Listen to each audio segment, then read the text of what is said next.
Quantitative analysis పరిమాణాత్మక విశ్లేషణ. Quantitative analysis of organic compounds. Organic కాంపౌండ్స్లోని మూలకాల కాంపోజిషన్ పర్సంటేజ్ తెలుసుకోవడాన్ని క్వాంటిటేటివ్ ఎనాలిసిస్ అంటారు. పరిమాణాత్మక విశ్లేషణ అనేది ఒక నమూనా లేదా సమ్మేళనంలో ఉన్న ఒకటి లేదా అంతకంటే ఎక్కువ పదార్థాల గాఢతకు సంబంధించి కంప్లీట్ లేదా పార్షియల్ క్వాంటిటీని నిర్ణయించే పద్ధతి. Difference between qualitative and quantitative analysis. Qualitative analysis అనేది ఒక నమూనా యొక్క కెమికల్ కాంపోజిషన్ను విశ్లేషించే రసాయన శాస్త్రం. క్వాంటిటేటివ్ ఎనాలిసిస్ అనేది రసాయన శాస్త్రం యొక్క ఒక బ్రాంచ్.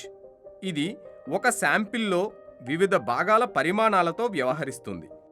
క్వాలిటేటివ్ ఎనాలిసిస్ ఒక నమూనాలో వివిధ రసాయన భాగాల ఎగ్జిస్టెన్స్ను లేదా లేకపోవడాన్ని ఇస్తుంది.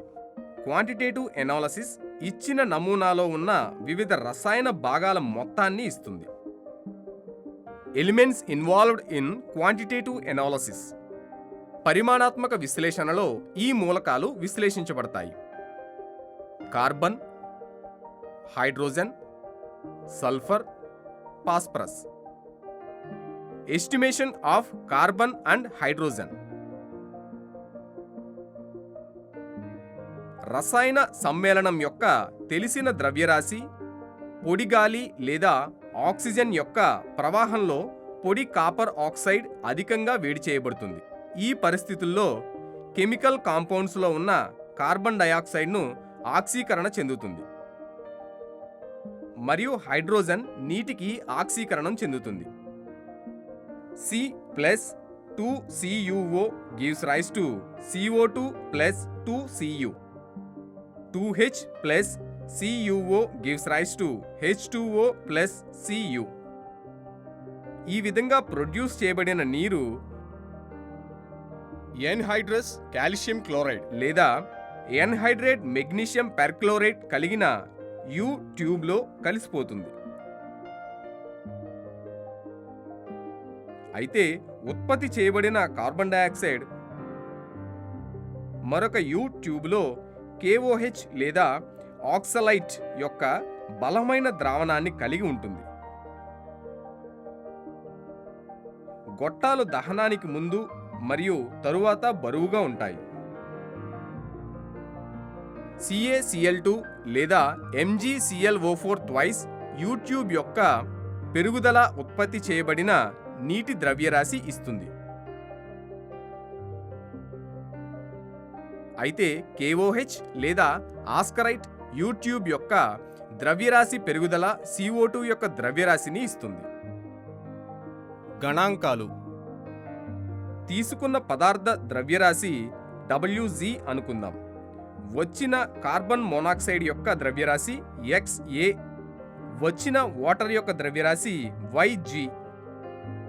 కార్బన్ యొక్క శాతం 1 మోల్ CO2లో 1 గ్రామ్ కార్బన్ ఉంటుంది.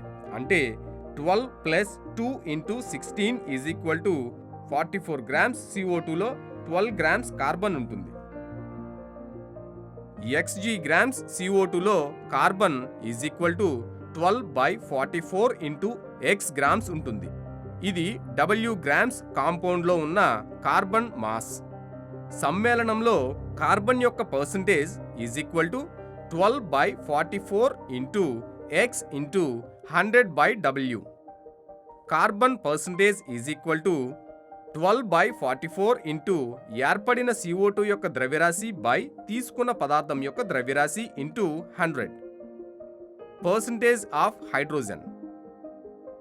1 మోల్ H2Oలో 2 గ్రామ్స్ అణువులు హైడ్రోజన్ ఉంటుంది. 2 × 1 + 16 = 18 గ్రామ్స్ H2Oలో = 2 గ్రామ్స్ హైడ్రోజన్ ఉంటుంది.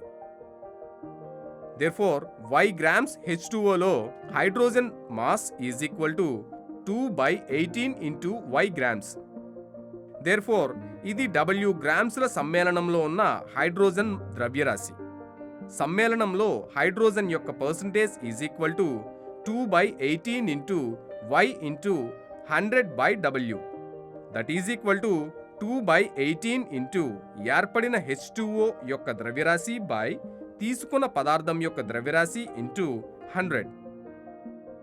Estimation of oxygen. కార్బన్ కాంపౌండ్స్లోని ఆక్సిజన్ శాతం సాధారణంగా వ్యత్యాస పద్ధతి ద్వారా లెక్కించబడుతుంది. సేంద్రియ సమ్మేళనంలో ఉన్న అన్ని ఇతర మూలకాల శాతం యాడ్ చేయబడుతుంది మరియు మొత్తం 100 ద్వారా తీసివేయబడుతుంది.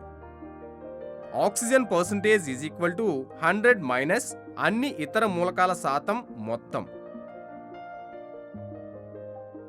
సమ్మేళనం యొక్క తెలిసిన ద్రవ్యరాశి N2 వాయువు సమక్షంలో వేడి చేయడం ద్వారా వియోగం చెందుతుంది. అలా ఉత్పత్తి చేయబడిన gases mixer red hot coke మీదుగా వెళుతుంది. ఆక్సిజన్ అంతా కార్బన్ మోనాక్సైడ్గా మార్చబడే విధంగా ఇది జరుగుతుంది. ఈ మిశ్రమాన్ని I2O5తో వేడి చేస్తారు. దీనిలో కార్బన్ మోనాక్సైడ్ కార్బన్ డయాక్సైడ్ను విముక్తి చేసి అయోడిన్కు ఆక్సిడైజ్ చెందుతుంది. సేంద్రియ సమ్మేళనం గివ్స్ రైజ్ టు ఇతర వాయు ఉత్పత్తులు plus O2. 2C plus O2 gives rise to 2CO. I2O5 plus 5O2 gives rise to 5CO2 plus I2. Oxygen percentage is equal to O2 యొక్క atomic mass by CO2 యొక్క atomic mass into CO2 యొక్క ద్రవ్యరాశి by సమ్మేళనం యొక్క ద్రవ్యరాశి into 100. ప్రతి mole oxygen 2 మోల్స్ల CO2ను వెలువరిస్తుంది. 32 grams oxygen వెలువడితే దాని నుంచి 88 గ్రామ్స్ల CO2 కర్బన సమ్మేళనం భారం ఈజ్ ఈక్వల్ టు mg. ఏర్పడిన CO2 భారం is equal to m1g. Therefore m1g CO2 is equal to 32 into m1 by 88 grams O2. Oxygen భార శాతం is equal to 32 into m1 into 100 by 88 into m percentage. Estimation of halogens. Carius method. రసాయన పదార్థం యొక్క తెలిసిన ద్రవ్యరాశిని కొలిమిలో కేరియస్ గొట్టం అని పిలిచే మూసివేసిన గట్టి గాజ్ ట్యూబ్లో సదూమ నైట్రిక్ యాసిడ్ మరియు సిల్వర్ నైట్రేట్ యొక్క కొన్ని క్రిస్టల్స్తో వేడి చేస్తారు. కార్బన్ మరియు హైడ్రోజన్ వరుసగా కార్బన్ డయాక్సైడ్ మరియు వాటర్కి ఆక్సిడైజ్ చెందుతాయి. అయితే హాలోజన్ సిల్వర్ హ్యాలైడ్గా మార్చబడుతుంది. సిల్వర్ హ్యాలైడ్ యొక్క అవపాతం ఫిల్టర్, కడిగి, ఎండబెట్టి మరియు బరువుగా ఉంటుంది. తీసుకున్న పదార్థం యొక్క ద్రవ్యరాశి మరియు ప్రెసిపిటేట్ యొక్క ద్రవ్యరాశి గురించి తెలుసుకోవడం. Percentage of halogens. Carbon compounds ద్రవ్యరాశి ఈజ్ ఈక్వల్ టు mg. ఏర్పడిన AgX ద్రవ్యరాశి ఈజ్ ఈక్వల్ టు m1g. ఒక మోల్ AgXలో ఒక మోల్ X ఉంటుంది. m1gల AgXలోని హాలోజన్ ద్రవ్యరాశి is equal to halogen atomic weight into m1 by AgX అణుభారము ఇంటూ m గ్రామ్స్. హాలోజన్ భార శాతం ఈజ్ ఈక్వల్ టు హాలోజన్ పరమాణుభారం into m1 into 100 by AgX అణుభారం into m. Estimation of sulphur. Principle. పదార్థం యొక్క తెలిసిన ద్రవ్యరాశిని సోడియం పెరాక్సైడ్ లేదా సధూమ nitric ఆమ్లంతో కేరియస్ ట్యూబ్లో వేడి చేస్తారు. కార్బన్ మరియు హైడ్రోజన్ వరుసగా CO2 మరియు H2Oలకు ఆక్సిడైజ్ చెందుతాయి. అయితే సమ్మేళనం వద్ద ఉన్న సల్ఫర్ సల్ఫ్యూరిక్ యాసిడ్కి ఆక్సీకరణం చెందుతుంది. తరువాత బేరియం క్లోరైడ్ ద్రావణాన్ని అధికంగా జోడించడం ద్వారా బేరియం సల్ఫేట్ వలె డిపాజిట్ అవుతుంది. C+2O gives rise to CO2.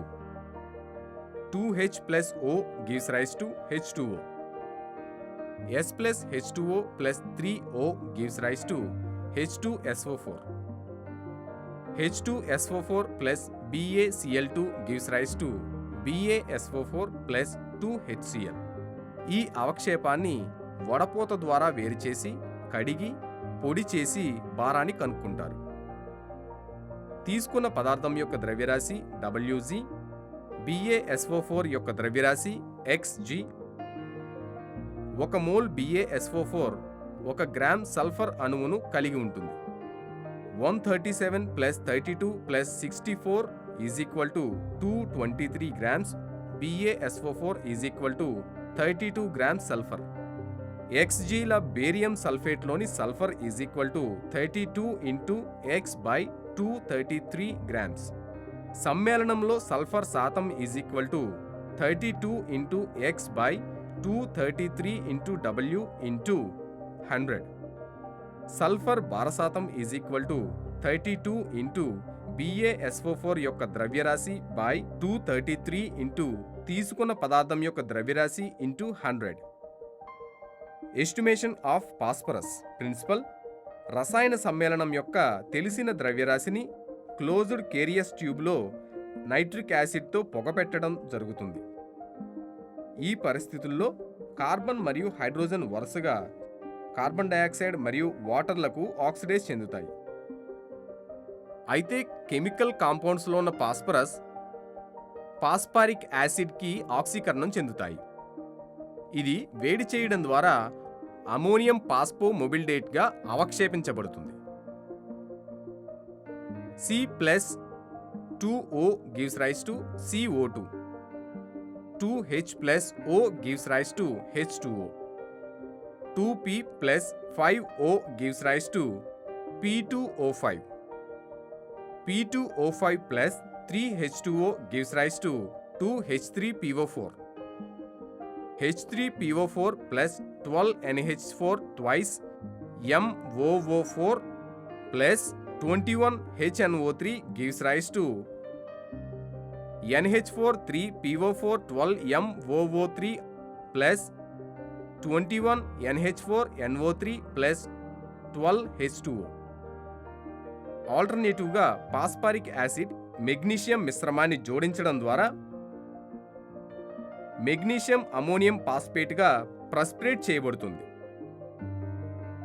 MgCl2 plus NH4Cl plus H3PO4 gives rise to MgNH4PO4 plus 3HCl. Magnesium ammonium phosphate యొక్క ప్రెసిపిటేట్ను వడపోసి కడిగి పొడి చేసి మండిస్తారు. 2MgNH4PO4 gives rise to Mg2P2O7 plus 2NH3 plus H2O. ఇలా ఏర్పడిన magnesium pyrophosphate ఉంటుంది. తీసుకున్న రసాయన సమ్మేళనం యొక్క ద్రవ్యరాశి మరియు అమోనియం ఫాస్ఫోమొబిల్డైట్ లేదా మెగ్నీషియం పైరోఫాస్ఫేట్ యొక్క ద్రవ్యరాశిని తెలుసుకుంటే ఫాస్ఫరస్ భారశాతం సులభంగా లెక్కించవచ్చు. కర్బన సమ్మేళనం ద్రవ్యరాశి is equal to Mg. Ammonium phosphomolybdate యొక్క ద్రవ్యరాశి is equal to M1G. NH4 3PO4 12MOO3 అణువు ద్రవ్యరాశి is equal to 3 into 14 plus 4 plus 31 plus 4 into 16 plus 12 into 96 plus 3 into 16 that is equal to 1877 grams. Phosphorus యొక్క అణు ద్రవ్యరాశి is equal to 31 grams. Phosphorus భారశాతం is equal to 31 into M1 into 100 by 1877 xm%. ఫాస్ఫరస్ను Mg2P2O7 ద్వారా కూడా కనుక్కోవచ్చు. Mg2P2O7 యొక్క ద్రవ్యరాశి M1G. Mg2P2O7 అణు ద్రవ్యరాశి 24 into 2 plus 31 into 2 plus 16 into 7 that is equal to 222 grams. Mg2P2O7 62 గ్రామ్స్ల ఫాస్ఫరస్ను కలిగి ఉంటుంది. Percentage of phosphorus in compounds that is equal to 62 into M1 into 100 by 222 into M%.